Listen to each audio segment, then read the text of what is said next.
بسم الله الرحمن الرحيم الحمد لله رب العالمين والصلاة والسلام على سيدنا ومولانا محمد وعلى آل سيدنا ومولانا محمد وبارك وسلم وصلي عليه في كل لمحة ونفس عدد ما وسعه علم الله. I pray inshallah everybody is well and everybody is enjoying the fast in the beautiful month of Ramadan. Inshallah we're gathered here today. Ramadan. Inshallah we're gathered here today, inshallah, to study the Turuq of Riwayat al-Hafs and all the variant recitations of this Qira'ah. So you all should have a copy of this textbook, a guide to the Turuq of Hafs and the variant recitations. That's the textbook we're going to be using, inshallah, throughout this week, and studying a riwayah of Hafs like it's never been studied before. It's going to be very interesting, inshallah. I'll give you a few examples so you have an idea of how these turuq affect how we recite the Quran, depending on which method or which turuq we follow, which chain that we follow. A common question normally comes from students. It's, for example, the madud. Many tajweed books will describe a particular mad as 2 haraka,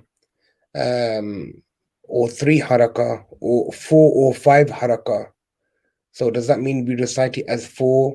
Do we recite it as 5? Is it an estimate? Is it a guess? So these sort of things do affect on how we recite the Quran. So there's many other questions that normally come up. A common question that I receive in Surah Al-Ghashiyah, فذكر إنما أنت مذكر لست عليهم بمسيطر. Is it بمسيطر with a صاد, or is it a sin? Why, have they written both? So these are the common questions that you would normally get, and especially those who are reciting Quran, those who are teaching Quran, those who are leading Salah. When you're faced with a question like this, it does get a bit difficult. And the reason why it becomes difficult, because all tajweed books don't actually discuss. They just give you a way, you recite like this, and that's it. But they don't actually mention why do we recite it in this manner. For example, وَقِيلَ مَنْ رَاقٍ, the sakt here. Why are we doing the sakt? Can we recite it without the sakt? You'll probably hear certain Qurra recite it as وَقِيلَ مَرَّاق with the idgham, for example. So these are the things that we're going to be discussing, inshallah, throughout this week. It will be very interesting. You will learn a lot, inshallah, and especially those who are teaching tajweed, teaching Quran, you will benefit immensely with the will of Allah Tabarak wa Ta'ala. Inshallah, before we study any subject, it's important to know why we study this subject. So let's look at tajweed for what tajweed is. Majority of us, those who have studied the Tuhfa tul Atfal or the Al-Muqaddimah of Imam Ibn al-Jazari rahimahumullah, would know the reason, would know the benefits of studying tajweed and why we need to be studying tajweed. But I would still like to remind everybody the what is tajweed and why we study tajweed. So tajweed literally means to beautify, to make something better, to improve something, to articulate in a beautiful manner, without any takalluf, without any hardship, without any problems. So to beautify something. So when we're referring towards the Quran, we say, we're reciting the Quran with tajweed, or commonly when you get parents wanting to enroll the child into a madrasa, and they normally say, do you teach Quran with tajweed? Like there's a various type of Qurans. Is there a Quran without tajweed? No, there isn't one. So tajweed is mandatory. It is wajib. So Quran, when Allah subhanahu wa ta'ala revealed the Quran to the Prophet sallallahu alaihi wasallam, it was revealed with tajweed. Quran came down with tajweed, and there's two forms in which tajweed was compiled, or not compiled, but how we received the tajweed al Quran. The first being min haythul ada, the second being min haythul qawaid. The first, min haythul ada, in the mannerism, the way it was portrayed, the way it was recited, the way it was revealed to the Prophet sallallahu alaihi wasallam. That is the first way. So min haythul ada, in action. So the Prophet ﷺ received the wahi not in a written form. It wasn't in a book form. The Quran wasn't given as a gift, as in a mushaf. It was recited to the Prophet ﷺ, like we're all aware of the ulama have taught us that Surah Alaq, Iqra bismi rabbika alladhi khalaq, was the first ayah recited to the Prophet ﷺ, okay, where revelation began from. So Jibreel alayhi salam recited the ayah to the Prophet sallallahu alayhi wasallam, Iqra, Iqra, Iqra, and then Iqra bismi rabbika alladhi khalaq. So this was recited to the Prophet sallallahu alayhi wasallam. Prophet sallallahu alayhi wasallam heard it, then the Prophet sallallahu alayhi wasallam repeated it. Okay, so it was recited with tajweed, and the Prophet sallallahu alayhi wasallam repeated it with tajweed also. So this is known as min haythul ada. The second type is min haythul qawaid. Min haythul qawaid. This is the second way that tajweed was passed down. So initially it was min haythul ada to the Prophet sallallahu alaihi wasallam. Prophet sallallahu alaihi wasallam asked the Sahaba, the companions, to write the Quran down. Okay, and they started writing the Quran, and then it was passed down generation, until Quran started spreading out to the wider community, to the non-Arabs like ourselves. And tajweed was a necessity, because we're not Arabs. We didn't know how to pronounce. We don't know how to pronounce certain letters, and how do we pronounce them? What are the rulings, etc. So then came min hayth al-qawaid. So in min hayth al-qawaid, these are the rules that have been compiled, tajweed rules. For example, the rules of ikhfa, the rules of izhar, the rules of madud, mad lazim, how long should it be? What is a ghunna? What is the miqdar? What is the duration of ghunna? So these sort of rules came into place, and many of the ulama and the sahaba passed this knowledge down in the way of science, in the way of a subject, okay, at-tajweed. So you have min haythul qawaid, and you have min haythul ada. So ada came first, and then came down to qawaid. And then you have many ulama, from the ulama of Mecca, Medina, Basra, Sham. So as Quran started spreading out, so many of the ulama started writing books on tajweed. And just probably I would guess, this is a wild guess, we probably have a good 500 to 1,000 books on tajweed that are written by very old scholars, okay, from like the second, so I would say roughly from 1,200 years ago, 1,100 years ago, 1,000 years ago, 900 years ago, 700 years ago, all the way down to till today. There's probably well over 500 to 1,000 books on tajweed, on different aspects of tajweed, that have been compiled, and these books have been transmitted down through chains, through generations. And this brings us down all the way to the modern era. And as you're already aware, we have the Tuhfat al-Atfal written in English, Dazaria in English, Okay, now you've got Turuq in English. So these are new books. So they're written in this day and age. So tajweed has always been part of the Quran. It's nothing that's separate from the Quran. So there's numerous. So what is the purpose of tajweed? Okay, the purpose of tajweed is to articulate Quran correctly, to protect its meaning, to protect its message that Allah Subhanahu wa Taala um, um, has wished and has wanted us to understand and follow. As you're all aware, once somebody recites the Quran, um, the meaning of the Quran will change, um, and it'll distort the meaning. I'm not going to go into detail, but as we're all aware, it will change the meaning, the hukm will change, and there's consequences to that. So, hence why we're sat here today, inshallah, studying. Um, there's numerous ahadith of the Prophet sallallahu alaihi wasallam in regards to sciences of tajweed, preservation of tajweed.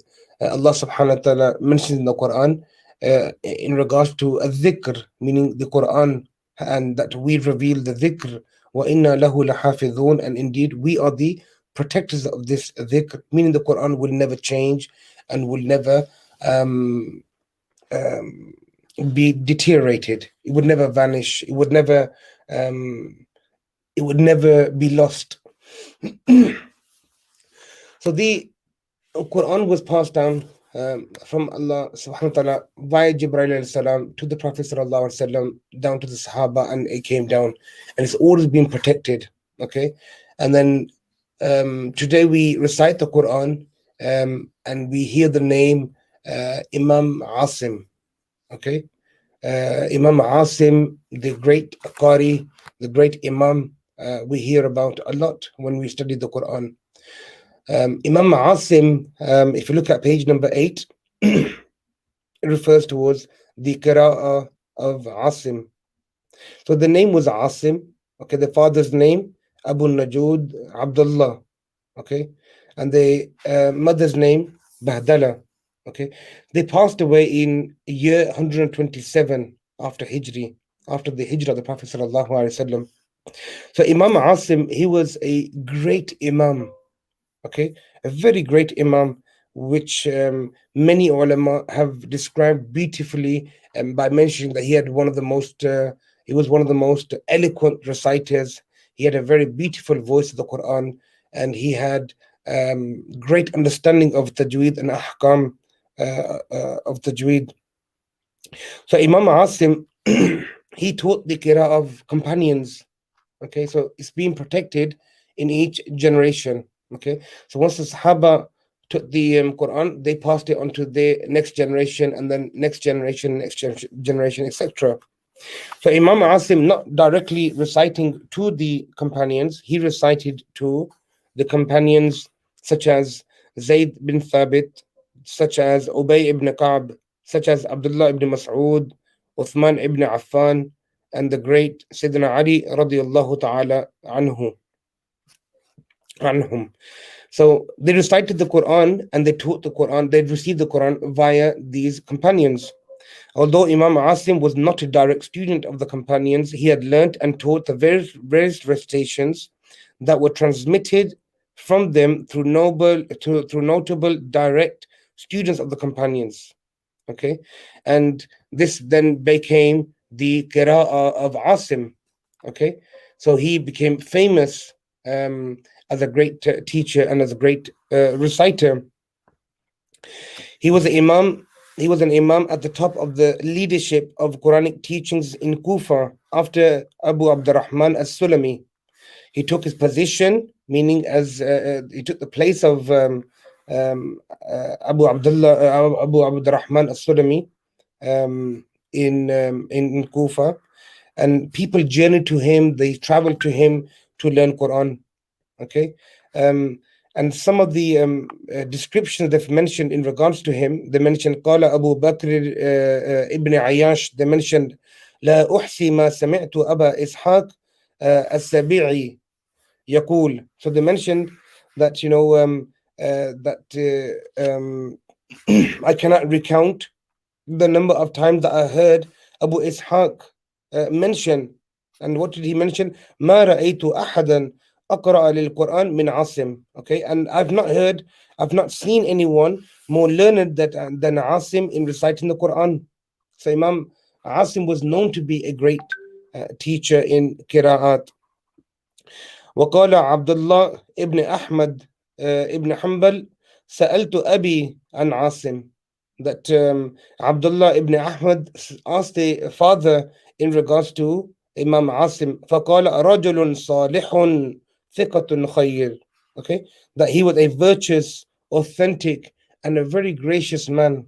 Okay, somebody who possessed great qualities, and these qualities, the ulama and that followed, they don't just recall their knowledge only. It's also important to know that they were very honest, they were very humble, that they were very virtuous, pious, they were very authentic.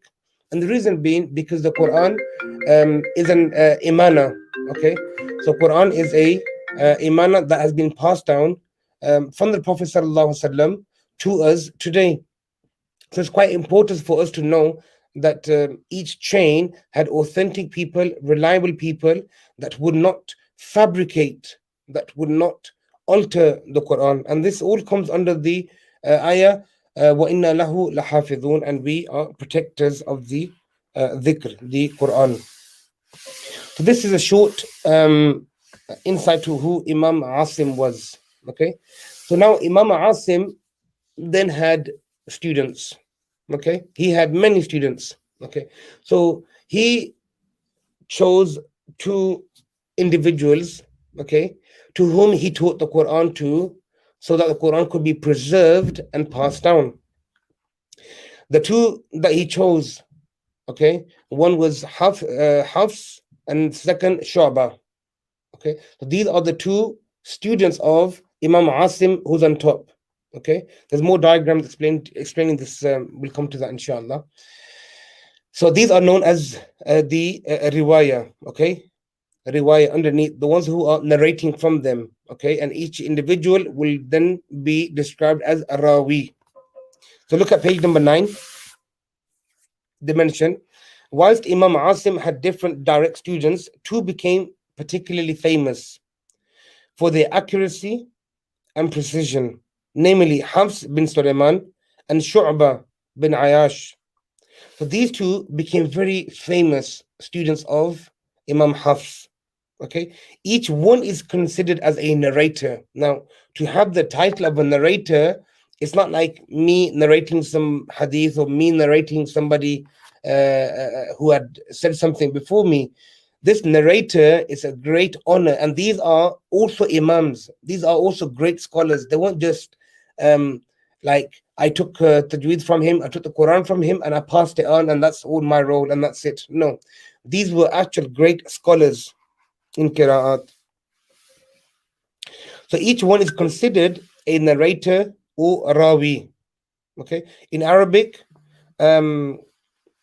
language, we're calling them rawi. You'll hear that a lot. A rawi. Who's the rawi? I'm reciting in the riwayah of Hafs an Asim.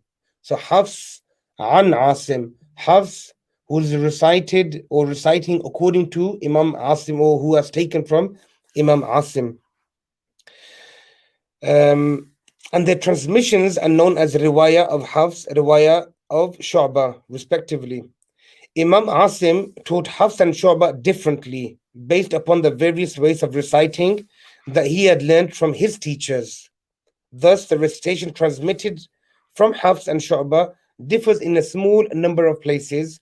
Imam Ibn al-Jazri writes in Ghayatun Nihaya, okay, he mentions a story. He mentions روي عن حفص أنه قال قلت لعاصم, that Hafs, the Rawi, the student Hafs, he narrates that I said قلت لعاصم, meaning Imam Asim, the Qari, the Imam, إن أبا بكر شعبة, that Abu Bakr, okay, Abu Bakr, meaning Shu'bah, okay, يخالفني.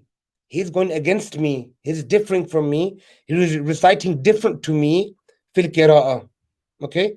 So he's reciting different to me, but he also studied with you. So imagine one teacher, he has two students, and one student is complaining about the other student to the teacher, saying what I am reciting, he's reciting against me. He's my mukhalif. Okay, if I'm reciting in a certain manner, he's reciting different to me. Why is that? Faqal. So the Imam, the teacher, responds, أقرأتك بما أقرأني به أبو عبد الرحمن السلمي عن علي بن أبي طالب عن النبي الكريم صلى الله عليه وسلم.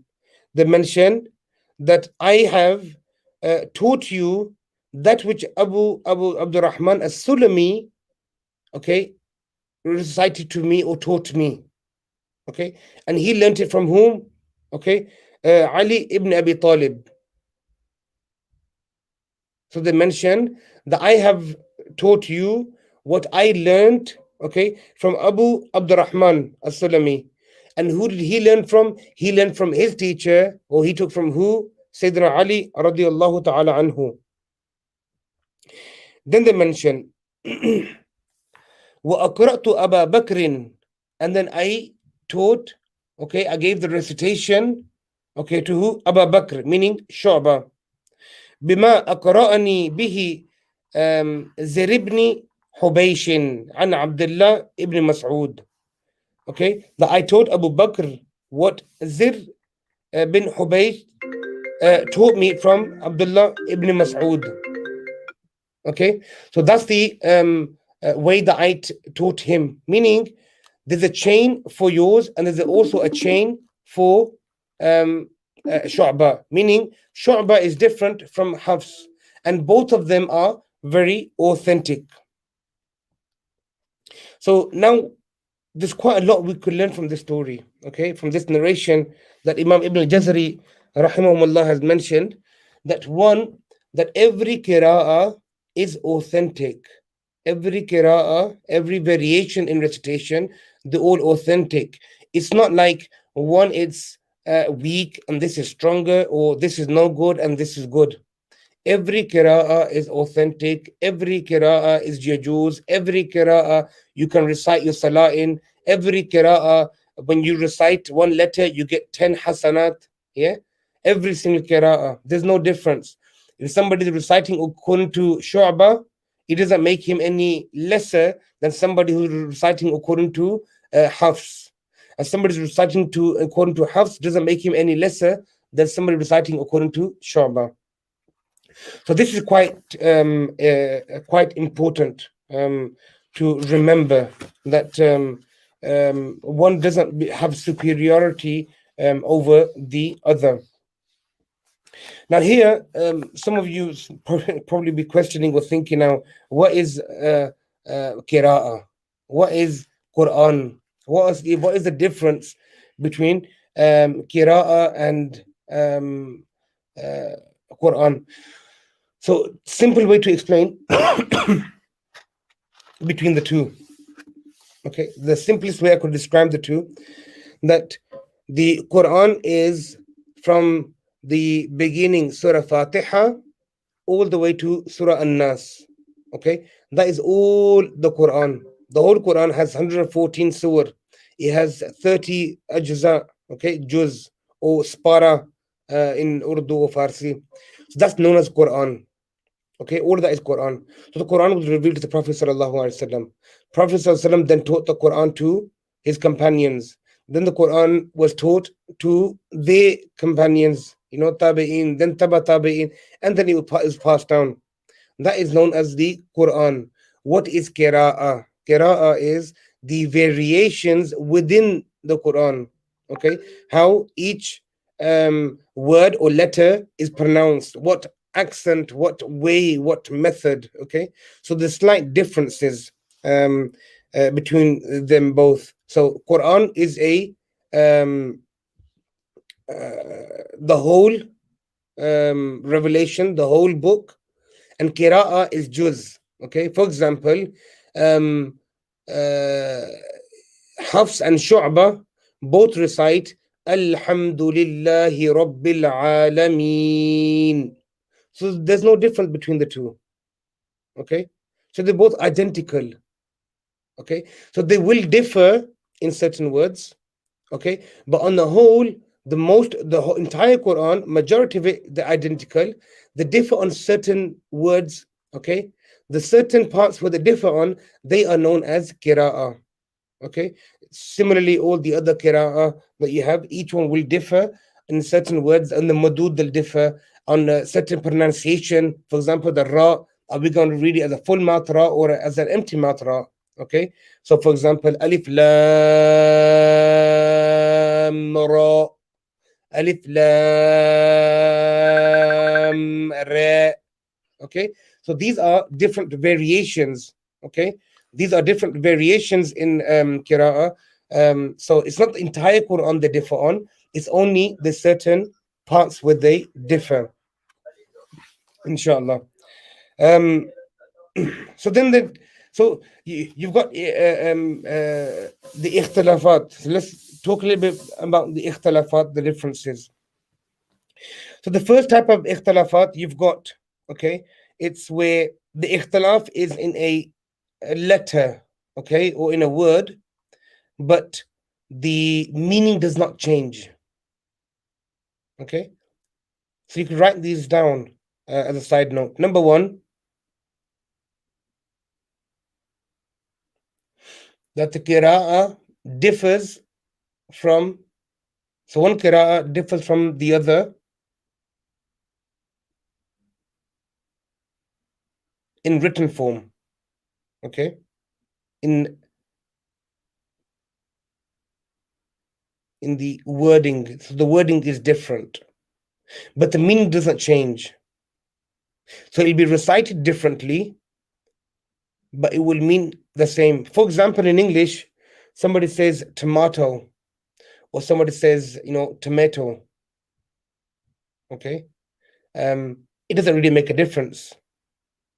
Okay, in pronunciation, yes, but the meaning doesn't get altered. The meaning does not change. So, example of that from the Quran, for example, the word as-sirat in Surah Fatiha.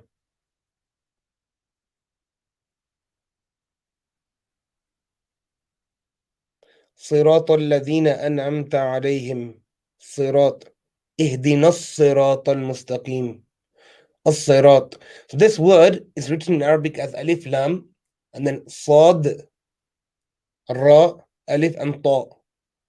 Okay, in different riwayah, in different qira'ah, it's also written as a sin.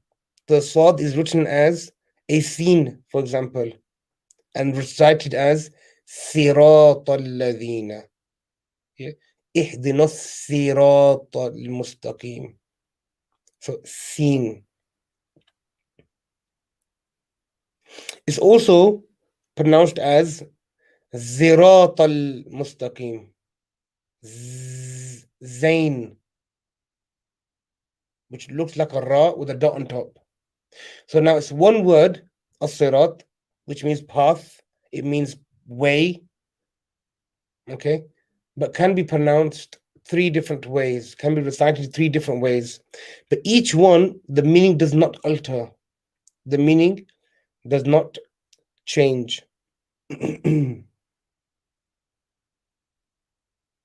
And all three are correct. Depending on which qira'ah you follow, all three are correct. One way is not superior to the other.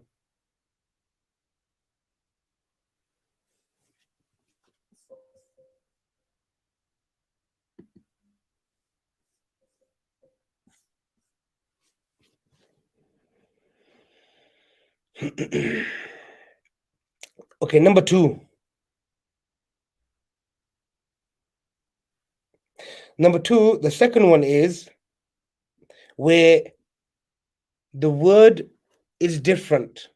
The word or letter is different from one qira'ah to another qira'ah. but the meaning also changes. Where the meaning also changes. Then the first example, number one, was where the word changes, but the meaning doesn't change. The second one, where the word changes and the meaning changes.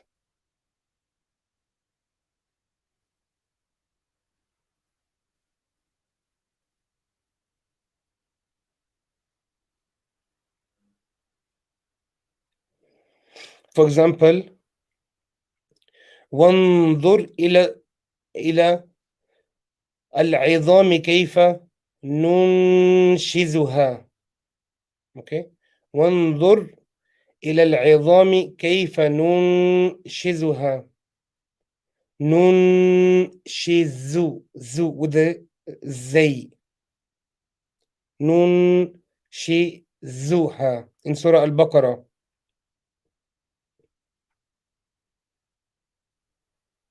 So that's one way of pronouncing it. ننشزها. Another way to pronounce this in a different qira'ah is ننشرها with a ra. So instead of a zay, you're pronouncing with the letter ra. So how does that alter? How does that change? Okay. So wanzur, and look and see, ila, at al-'idham, at the bones, kayfa nunshizuha, how we bring them together. How we bring them together. So how we get the bones and we put them together physically. So look how we do this. Yeah. But if somebody recited it in a different qira'ah and used the word nunshiruha, what does that mean? It means how we bring both of them back to life, how we give it life. So the meaning has changed. The first one is nun shizuha, bringing the bones back together. The second one is nun shiruha, how we bring both of them back to life. So even though the meaning it has differed, okay, but the meaning doesn't contradict with each other. There's no contradiction. Okay. So nun shizuha, nun shiruha. So one qira'ah has one particular meaning. The second qira'ah is actually elaborating on the meaning.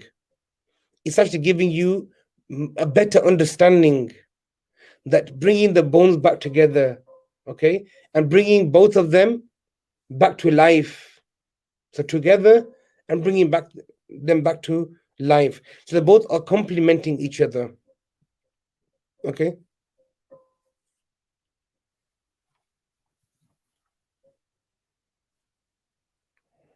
So it elaborates on the meaning, but doesn't contradict with one another. Okay. So no qira'ah. You won't find any qira'ah in the Quran. Okay. Any qira'ah that will change the meaning if recited differently, and it contradicts. Okay. Like one says night and another qira'ah says day, or one says yes and one says no. There's no opposites. So every single qira'ah does not change, it does not contradict with another qira'ah. Okay. But the meaning can change in certain words. Okay. So qira'ah, it's the variant recitation, variant pronunciation. Okay. So in the first scenario, where it doesn't affect the meaning. Second scenario, it does affect the meaning, but there's no contradiction.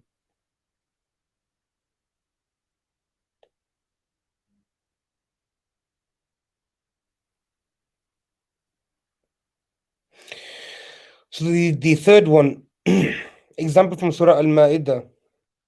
فاغسلوا وجوهكم وأيديكم إلى المرافق. Okay. So فاغسلوا, and wash, وجوهكم, your faces, وأيديكم, and your hands, إلى المرافق, up to the elbows. وامسحوا, and wipe. Okay. Wipe what? برؤوسكم, wipe your heads. وأرجلكم إلى الكعبين, and then wash your feet to the ka'bayn, to the ankles. So that's one way of reciting this ayah. So the word وَأَرْجُلَكُمْ, lam has a fatha. So when we're reciting as وَأَرْجُلَكُمْ, okay, we are referring towards the فَغْسِلُوا وَجُوهَكُمْ وَجُوهَكُمْ وَأَيْدِيَكُمْ وَأَرْجُلَكُمْ. Okay, so here it means washing your feet. Washing your feet. But if we recited this with a kasra on the lam, okay, we recited this وَأَرْجُلِكُمْ وَأَرْجُلِكُمْ. We're reciting with a kasra now. If we're reciting with a kasra, then we're basing this on وَامْسَحُوا بِرُؤُوسِكُمْ وَأَرْجُلِكُمْ, meaning you wipe your head and you wipe your feet also. So not washing your feet, but wiping your feet. So here the ruling of masa comes in. So you're doing the masa of your head, and then when you're wearing the kufs, the leather socks, you're also wiping your feet. So the meaning changes. The fuqaha take different meanings, and they take fiqh rulings out of the variant qira'at. Okay. So qira'ah doesn't just help. It's not just how the Quran was recited, and yeah, I can recite in a different way. But the ulama also based different fiqh masail and different opinions from the different ways of recitation and how the meaning changes. So Quran is vast, and the verse again where Allah subhanahu wa ta'ala mentions that indeed, we reveal this dhikr, and indeed we are the protectors of it. So Allah subhanahu wa ta'ala is not just protecting Imam Asim, okay, and the riwayah of Hafs only. No, he has protected every single Imam and every single Hafs, okay. Each one of the riwayah has been protected, okay, and continued, which I'll elaborate on later. So the key point from here to take away in bold writing, if you want to write down, that no qira'ah will ever contradict another qira'ah in meaning. There will never be two opposite meanings. So they can differ. They can differ from one another in recitation. They can differ with one another in meaning, okay, but also not. So they can differ in meaning. The meaning can be different, but the meaning will either complement, okay, the other meaning, or the last scenario, like here I mentioned, وَأَرْجُلَكُمْ, one is washing and one is wiping, which are both yajuz, and both are permissible. Okay, so you should wash your feet, and if you're wearing leather socks, you can do the masa also. So there's no contradiction in the Quran. So that's the basic difference between the qira'at. So you get an idea that it's not one against another. Okay, so that should answer all the questions. What are the difference between qira'at and why, and how does it affect the meaning, etc. So here, like on page number 9. Okay, like on page number 9, Imam Ibn Jazri rahimahullah, he narrated, okay, that Hafs an Asim. So Hafs spoke to Imam Asim and he questioned that why is Shu'bah reciting different from me? Okay, why have you taught me something different? Why is he going against me? Why does he have ikhtilafat with me on, why is he mukhtalif, different from me? So they explained to him, okay, فقال أقرأتك بما أقرأني به أبو عبد الرحمن السلمي. So I've given him the recitation that I took from who? Abu Abdullah, okay, as-Sulami. But with you, I've given you a different one. So it's not like his مختلف, or there's اختلافات between you. He has one, you have another. Okay, inshallah. If you look at page number 10 now, so this is where our subject that we're going to be discussing now. Okay, الطرق. So Turuq, what are Turuq? So the riwayah of Hafs has been transmitted by numerous different chains. Okay, commonly known as Turuq. So Turuq literally means tariq, way, path. Okay, so which path are we going back to the Prophet Sallallahu Alaihi Wasallam?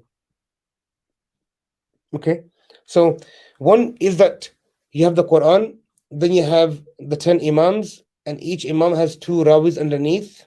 Okay, so you've got, and the Imam that we're following is Imam Hafs, underneath who we have Shu'bah and Hafs. Okay, even though Imam Shu'bah was before Hafs, but Hafs became famous. Okay, so even though Hafs was before, Shu'bah was before Hafs, but Hafs became famous. So whoever Allah subhanahu wa ta'ala chose, the majority of the world recites according to Imam Hafs and Asim. Okay, the narrator Rawi Hafs and the Imam Asim, majority of the world. The other famous way of recitation is Warsh an Imam Nafi' al-Madani. Okay, he was the other famous Imam Nafi'. Okay, just like Imam Asim. So you got Imam Nafi'. Imam Nafi', he had two students also. Okay, so he had Warsh and he had Qalud. Even though Qalun came before Warsh, Warsh became more famous. So those who have traveled to Morocco, okay, I will have heard Moroccan reciters, they will be reciting it different from us. That's another qira'ah, another way. It doesn't contradict our recitation. The meaning does not change, okay, where it's contradicting. Okay, so where the meaning changes, it complements the Quran. Okay, it elaborates the meaning of the Quran, inshallah.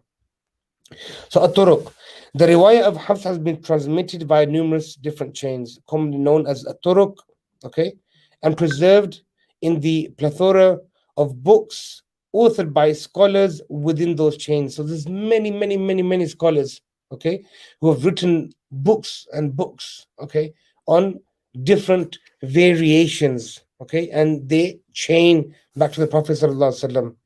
A single chain is called Tariq, okay, Tariq. There are certain places in the riwayah of Hafs where words may be recited in various different ways, which are preserved in those books. So now you've got the 10 Imams. So we're looking at Imam Asim.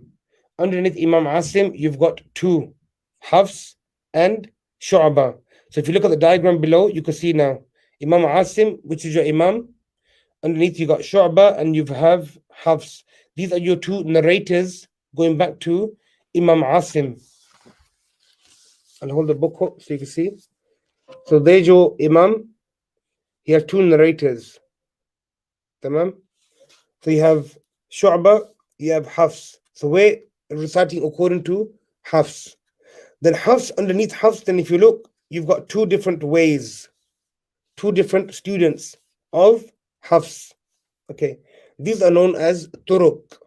Okay, two of these, then you look beneath them, you have some more. 1, 2, 3, 4. Okay, so let's look at them now.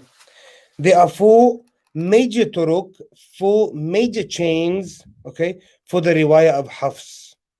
Okay, so riwayah of Hafs is divided into four main ways. What are these four main ways? Number one, Al-Hashimi. Okay, so if you look up at the table, you see number one written under Al-Hashimi. That's your first way. Then number two is Abu Tahir. So these were great scholars. Okay, and these scholars wrote books on tajweed. Okay, then you have number three, Al-Fil, and number four, Zar'an. So these names you need to memorize. Okay, you need to get fluent with these names, inshallah. So Hashimi and Abu Tahir, both of these two studied from Al-Ushnani. If you look above these two, you have Al-Ushnani. Okay, Ushnani studied from who? Ubaid ibn Sabah. Okay, Ubaid ibn Sabbah taught Al-Ushnani. Ushnani then taught Al-Hashimi and Abu Tahir. Okay, if you look at Fil and Zar'an, both of these two studied from who? Amr ibn Sabbah. Okay, Amr ibn Sabbah, who studied from who? Hafs. And Ubaid studied from who? Also from Hafs. These are your 4 turuq. Now, if you look at the names of Ubaid and Amr that are grayed out on the diagram, their surnames or the second names, As-Sabbah and As-Sabbah, are identical. So some scholars have mentioned that these two were brothers. Some scholars have the opinion that these two were brothers. Okay, but the majority, the Jumhur, say no, they weren't brothers. Okay, the two different people, coincidentally, they both shared the same surname. So you have Ubaid ibn Sabbah and you have Amr, okay, ibn Sabbah. I hope that's making sense. If it doesn't make sense, do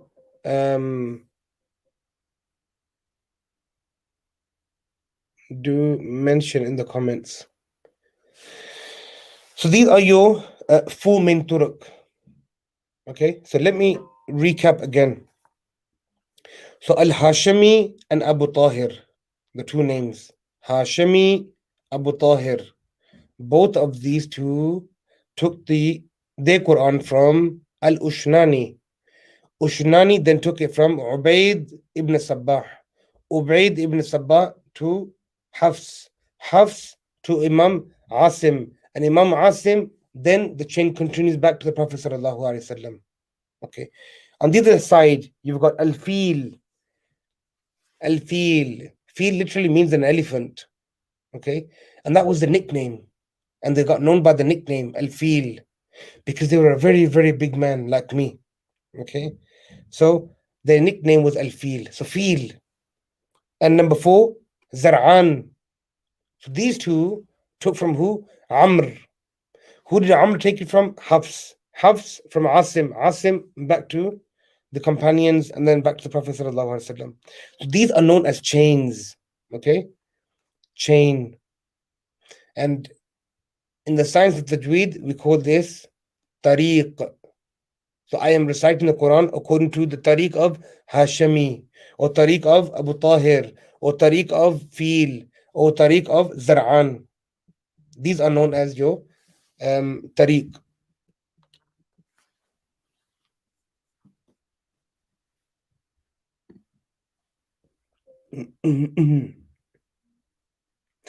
Each one then branches into many chains, which are also called Turuq. So underneath them, they branch out even further, inshallah, which we're going to be discussing. And all of the various turuq are illustrated with one elaborate diagram in this booklet. A list of all of the books are a list of the books that have and the authors' names are provided on page number 18. So if we just turn over page number 18.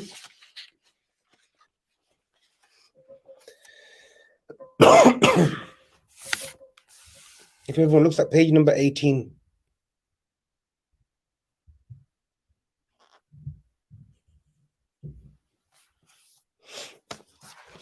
And on page number 18, you should be able to see the diagram. Some of the scholars in these chains, Turuq, authored books to preserve what they were taught. The following is a list of the books and the authors from the 52 Turuq. 52 different variables of Hafs and Asim. 52 different turuq. Not 1, not 2, not 3, not 4, not 5, not 10, not 20, 52. That's humongous. So inshallah, in this course, we're going to be discussing every single one of them. We're going to be learning every single one of them. And there's a very simple trick in learning all of them. It's not difficult at all. In this book, it's a manual to all 52, inshallah. On the left hand side, you've got the date of passing away. Okay, so 399 Hijri. Okay, after Hijri was who? You see the if you look at the name where it's underlined right at the end. Okay, Ibn Ghalboon. Okay, Ibn al-Ghalboon. So Abu al-Hasan Tahir bin Abd al-Mun'im Ibn Ghalboon. So he's going to be known as Ibn Ghalboon. So the name that's been underlined, that's the name you're going to have to remember. So even if you don't remember the entire name, Abu al-Hasan Tahir, bin Abd al-Mun'im, if you don't remember the entire name, at least remember Ibn Ghalboon. Okay? His book's name was At-Tazkira. At-Tazkira was his book. Okay? That's his book. So you could actually go to Egypt. You could go, there's a book festive in the summer holidays, July. And you could go there and you could buy his book, At-Tazkira, and the author would be Ibn Ghalboon. Passed away when? 399 after Hijri. Then you've got 44 after Hijri. You've got somebody called Ad-Dani. Okay? Abu Amr Uthman Ibn Sa'id Ad-Dani. Dani. So underlined, remember that name, Ad-Dani. We're going to be continuously bringing these names again and again and again throughout this week. So by the end of the week, these names should be very, very familiar with you all. So Ibn Ghalboon, Dani. Okay, he wrote 2 books. Okay, the first one, At-Taysir. Second one, Jami' al-Bayan. These are his 2 books. Okay, so At-Taysir, it's in 7 qira'at. Okay, and Jami' al-Bayan also in 7. Underneath him, you've got Al-Maliki. Al-Maliki. Okay, Al-Maliki, his name you can see, Abu Ali Al-Hasan bin Muhammad Al-Baghdadi Al-Maliki. 444 years after Hijri. And look at his name, his book is called Al-Rawdah. Okay, Rawdah. And then you've got, after him, you got Ibn Shita, underlined, Ibn Shita. Okay, another name that you need to memorize and familiarize yourself with. Passed away 445 years after Hijri. The name of the book also At-Tazkar. Okay, so don't mix it with At-Tazkira. At-Tazkira was of Ibn Ghalboon and At-Tazkar of Ibn Shita.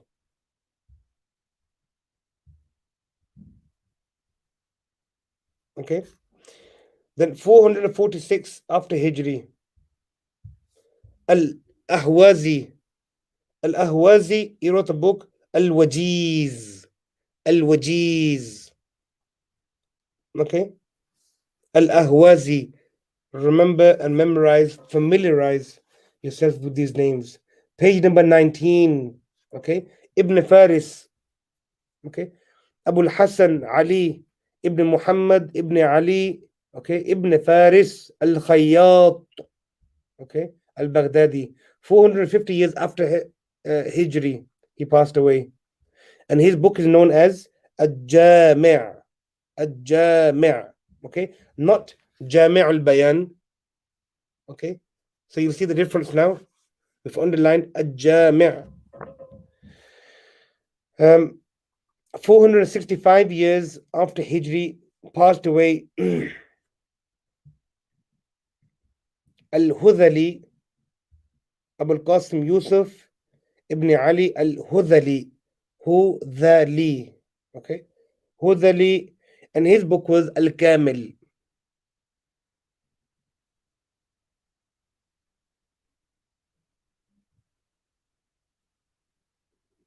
Then 496 years after Hijri, he had Ibn Sawar al-Baghdadi, and his book is Al-Mustanir. Al-Mustanir. Then 514 years after Hijri, Ibn Balima, okay, Ibn Balima, And if you look at his surname, Al-Qayrawani, and his book, Talkhis al-Ibarat, all of these books you could still buy them. 516 after Hijri.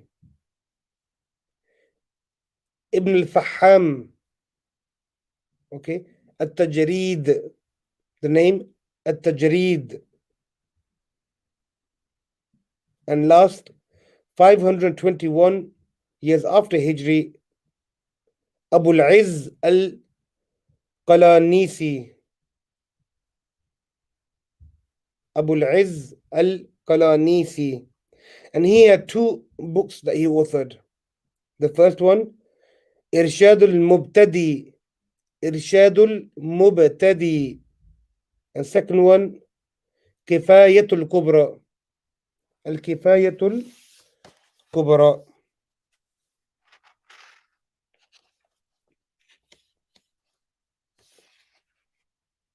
So they are on page number 18 and page number 19. We've had a quick look. We skipped a few pages, looked ahead at the names of the ulama, the scholars who are reaping the reward each time you and I recite Quran.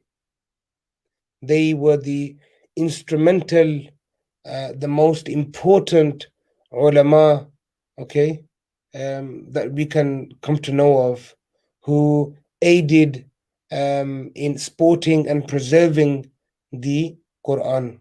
So when Allah subhanahu wa ta'ala mentions, that indeed we have revealed this dhikr, and indeed we are the protectors of it. So it's not just protecting the mushaf that you have on your top shelf in your house. It's not just the mushaf that we go to the masjid and we memorize the Quran, in our hifz class. When we go to send our children to the masjid, go and learn tajweed and go and learn Quran and memorize Quran. It's not just that Quran that Allah subhanahu wa ta'ala has preserved. It's not just that book, the mushaf, but Allah subhanahu wa ta'ala has preserved every single qira'ah, then every single riwayah, then every single tariq below has been preserved. Subhanallah. Amazing. So that's on page number 18 and page number 19. Okay. And tomorrow, inshallah, we'll continue from page number 11. We will look at the purpose of the Turuq. Okay. We will study more in regards to ahruf, what ahruf are, and look a bit into the chains, inshallah. And then we'll come to page number 17, 18, and 19. And after which, inshallah, we'll dive into the Turuq, inshallah. So hopefully tomorrow, inshallah, if everybody can arrive on time at 6:30, inshallah, and we'll try to complete up to page number 21, okay, 2021, by the time within the hour. Page number 20 continues. You got another 4 scholars. We'll talk about them tomorrow, inshallah. Bidhnillah ta'ala. If there's any questions, do let me know. I have no book. The book, we haven't published it ourselves. It's been published through Amazon. So it's only available on Amazon. Amazon print the book and they post out. I know some brothers and sisters couldn't order it from Europe. So they struggle in ordering it from Europe. For them, inshallah, we could try to help them getting the book, posting a copy out to them. But it should be available on Amazon and all the platforms from all countries. It should be available worldwide. So you can order it. Just type in on Amazon, Turuq of Hafs, it should come up. Turuq of Hafs, it should come up. Or try Zainhood publication. it should come up on Amazon, and you can purchase the copy, inshallah. But from tomorrow, inshallah, I'm going to try to have a slide or PDF or some sort of form as we go through the book. For those who don't have a copy just yet, they can order a copy. And this copy, believe in me, it's a lifesaver, especially if you're a teacher and if you're faced with questions and you're not sure of the answers. Um, this is the book. It gives you all the different variations on how to recite the Quran according to the Turuq, the 52 Turuq of Hafs and Asim, inshallah. Barakallahu feekum jami'an, inshallah. Until tomorrow, assalamu alaikum wa rahmatullahi ta'ala wa barakatuh.